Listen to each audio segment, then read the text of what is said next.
안녕하세요. 황석형 목사입니다. 여러분 이렇게 영상으로 뵙게 돼서 반갑고, 오늘 나누는 이 Q&A 질문 통해서 우리가 목사님 요즘 어떻게 살아야 할까요? 제목으로 좀 도움됐으면 좋겠습니다. 예, 감사합니다.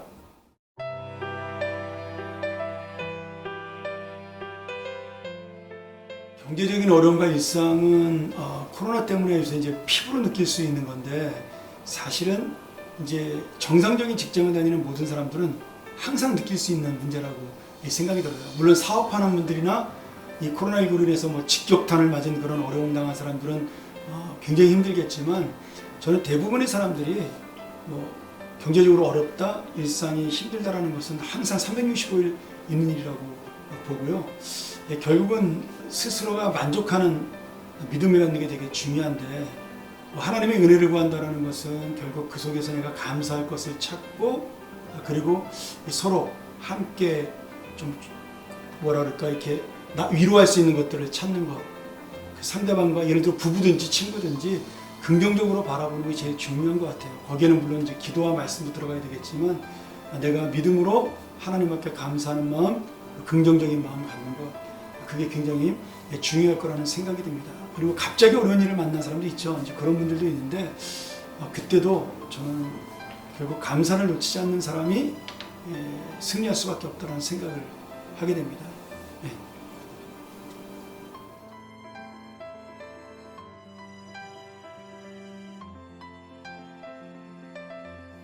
이건 아이들이 어린 부모들한테 해당되는 얘기겠죠. 이 질문은 나한테는 굉장히 부러운 질문이야. 왜냐하면 나는 애들이 지금 다 외국에 있으니까 이런 명절 때 같은 때 얼굴 한번 못 보잖아요. 그러니까 사실 방학 때 놀러 와가지고 이놈들이 귀찮게 할 때도 있거든요. 어떨 때는 귀찮게 하기도 하고, 뭐 돈도 달라고 그러기도 하고, 뭐 여러 가지로 불편할 때도 있지만, 근데 제가 우리 젊은 부부들한테 가끔 그 얘기해요. 애들 막 손 붙잡고 다니고 뭐 업고 다니고 막 힘들어서 애들한테 이렇게 마당에서 그냥 짜증내고 막 그럴 때 내가 하는 말이 있어요. 지금이 가장 행복한 때다. 그리고 지금이 가장 아이들하고 싸울 때가 즐거울 때다. 제가 그런 얘기를 합니다. 왜냐하면 아이들이 금방 자라거든요. 시간이 빨리 가기 때문에. 그러면 나중에 그 애들과 이렇게 몸으로 부대낄 날도 얼마 남지 않아요. 실제로 그 시간이 굉장히 빨리 지나갑니다.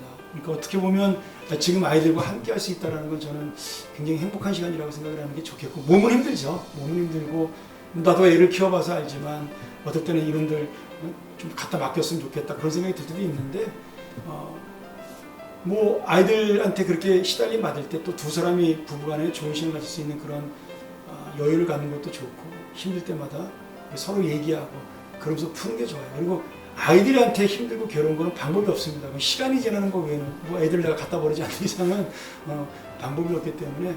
근데 중요한 건 이 아이들이 건강하게 그렇게 나를 괴롭히고 있다, 그거 감사한 거예요. 이 아이가 아파서 정말 나에게 요구하는 것도 없다 그러면 그거야말로 정말 더 큰 아픔이잖아요. 그러니까 아이들이 이거 막 돌아다니고 괴롭히고 있다는 것은 그만큼 건강하다는 거니까 첫 번째는 감사하고, 두 번째는 나같이 또 나이 먹어서 애들이 없는 떨어져 간 사람들은 외로움도 있거든. 이제 그런 부분에 대한 거 생각하면서 감사했으면 좋겠어요. 놀러 가는 것도 애들하고 놀러 가야 신나고 기대감이 있지, 나중에 아이들 다 떠나고 둘이 놀러 가면 그렇게 큰 기대감이 없습니다. 그냥 바람 쐬러 가는 거지. 그러니까 이걸 마음으로 감사함으로 이기고 기다리는 수밖에 없습니다.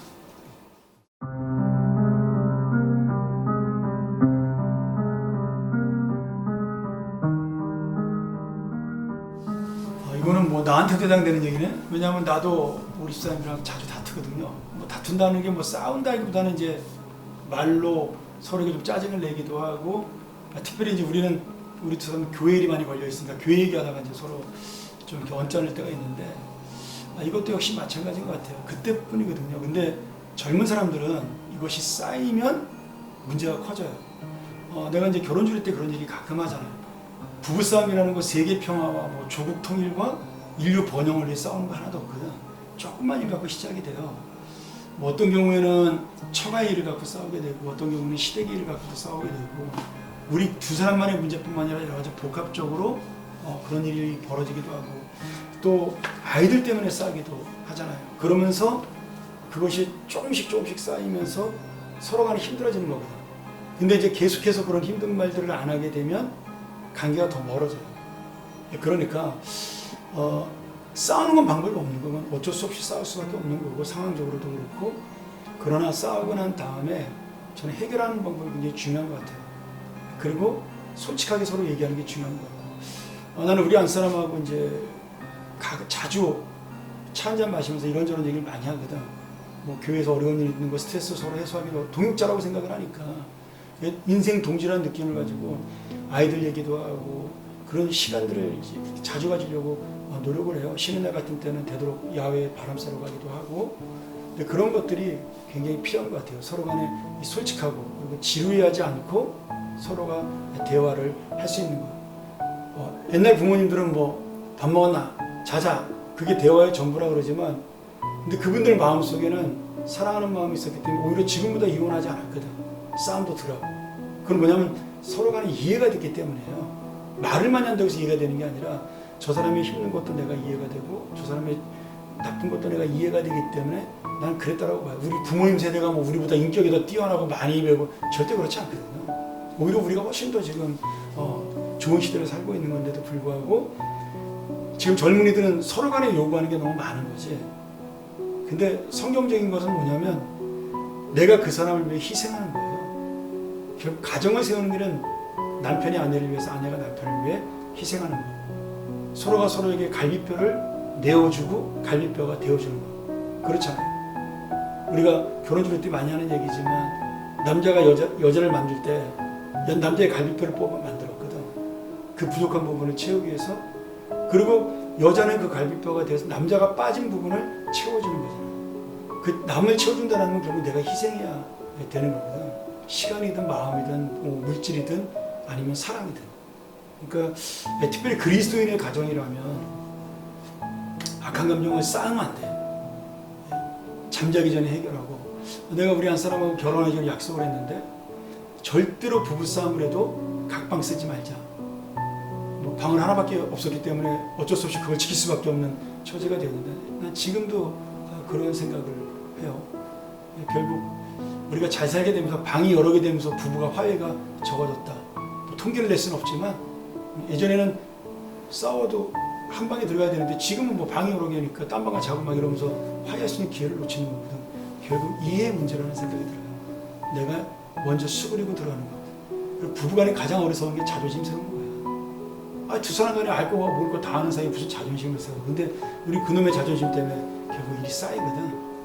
그러니까 예수 믿는 사람답게 예수님의 자존심 다 버리고 희생한 것처럼 그런 마음이 중요하다고 봐요. 쉽진 않지만 그게 그리스도인의 가정의 첫걸음이라고 생각됩니다.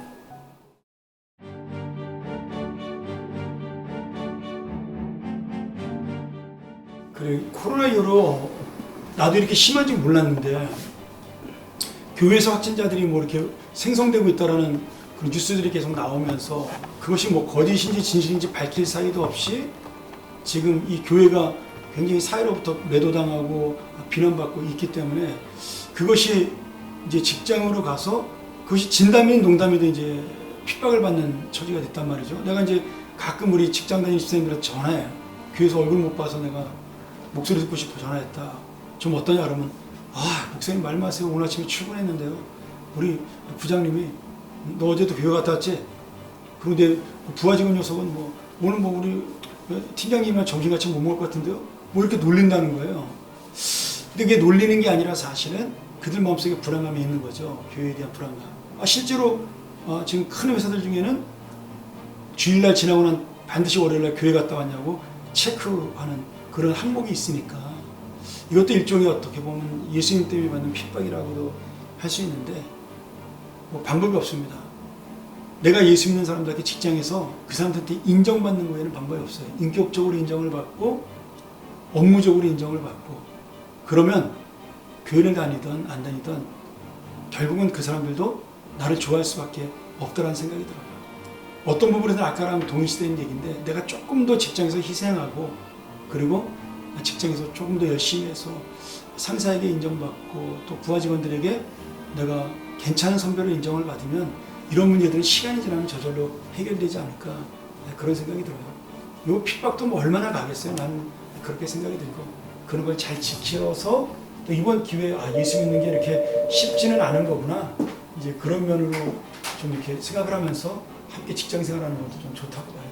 그러니까 힘내시고 조금만 더 견뎌냅시다.